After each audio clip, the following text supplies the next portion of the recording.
Okay, well, that skunk is stuck. Dumpster time. Into the dumpster we go.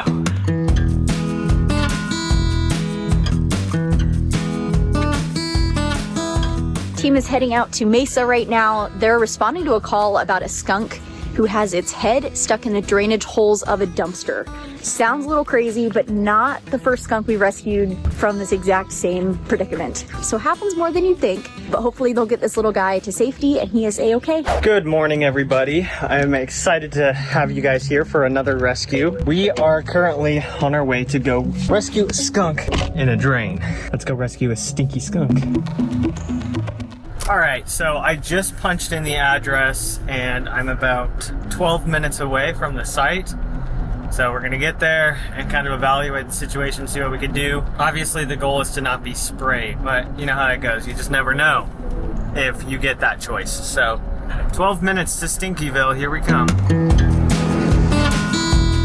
It is very important that you do not attempt to do anything you're about to see in this video, as these are wild animals and we are trained professionals in this situation. If you see any wildlife that is in need of help, please contact your local rescue or conservation center. Okay, well, as you saw, this skunk is pretty stuck. It's something we see pretty often with dumpsters, and it's kind of a slow process just because their skin gets all sloughed in that hole. So it's kind of hard to get him out, but he doesn't look injured, so we're hoping that if we take him out and he doesn't look too bad, we can just release him. So fingers crossed. Dumpster time. Oh, his poor face is all swollen. Into the dumpster we go. At least it's a recycle bin. The goal is to very delicately push the fur and skin back through the hole to hopefully free its head. Hi, buddy. Oh, you're all covered in ants. I'm so sorry.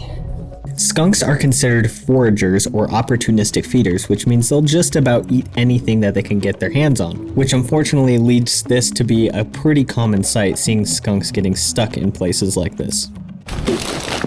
Its face is so swollen, Danny. It's like so swollen. I mean, look, just from here. Oh, baby boy. Oh, no. After further evaluating how stuck this skunk actually was, we discussed a plan to find a store nearby to find some oil to help free this guy. There's a Walmart, like, right there. Worth a shot. Okay, well, that skunk is stuck. So I am going to go pick up some oil. He's definitely probably gonna have to come into the clinic because his face looks pretty gnarly. We don't want to just plop him out there. Anyway, off to Walmart.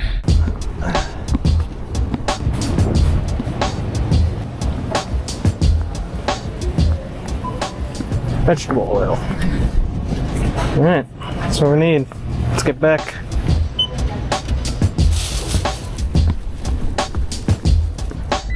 All right, back to the skunk.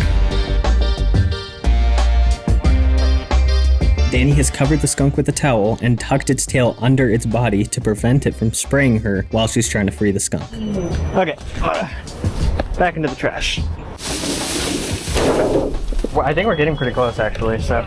It is crucial that we are being as delicate as possible when trying to remove this skunk from the drain and not tugging and pulling too hard, leading to further injuries. And after a long, slow process of delicately pushing the skin back through the pipe, he is almost free. Getting pretty close. Aha! Oh, you did it! Yay! Oh, poor thing. You can see that the skunk's face is extremely swollen, indicating that the skunk has been stuck here for a long period of time. Yeah, that one's coming into the clinic for sure. Oh, look at his poor face, so swollen. All right, well, off to the clinic. All right, good deal. Man, when we first got there, I was really worried that we weren't gonna be able to get his face out because of all that swelling. And you can see the swelling like when we were there, but even after the fact, you can see how it's all puffy. That's one of the reasons we wanna take him back. We definitely wanna be sure he is healthy enough and ready to go. And then we'll probably keep him there for a couple days before he's released back into the wild. We actually have a couple other skunks that need release in the next few days, so they'll probably be released as a group. Anyway, off to the clinic.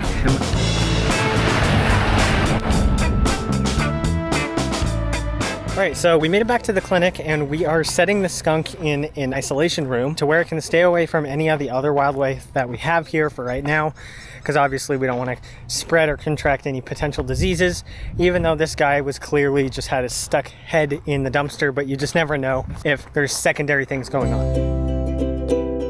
Hey dude, how you feeling? Your face is a little puffy. Looks like he has a bunch of marshmallows in his mouth. You're looking a little better though. Okay, so we have the skunk all set up in his own little separate carrier right now. You can see his little face right here. We're gonna be bringing some food and water in here for him so that he can kind of relax for a little bit. And one of the reasons we're not doing an immediate, like, deep, thorough exam on him right now is because he just went through a very traumatic experience, and so far it seems like the injuries or stress is only related to that and there's not like secondary issues going on. So it's case by case. Sometimes we immediately sedate them and do x-rays, get blood work and everything right away when we don't have answers. But as of right now, it's pretty obvious what was going on with this skunk. Even though there's a possibility of something else going on, stressing him out if it's not necessary is not ideal. So we're gonna let him rest here for a little while before we do any further exams on this guy. But so far, looking pretty good. So for now, he'll be here. Another successful rescue. Thank you guys so much for watching. We're saving one life at a time here at Southwest Wildlife. Thanks for watching. We'll see you next time.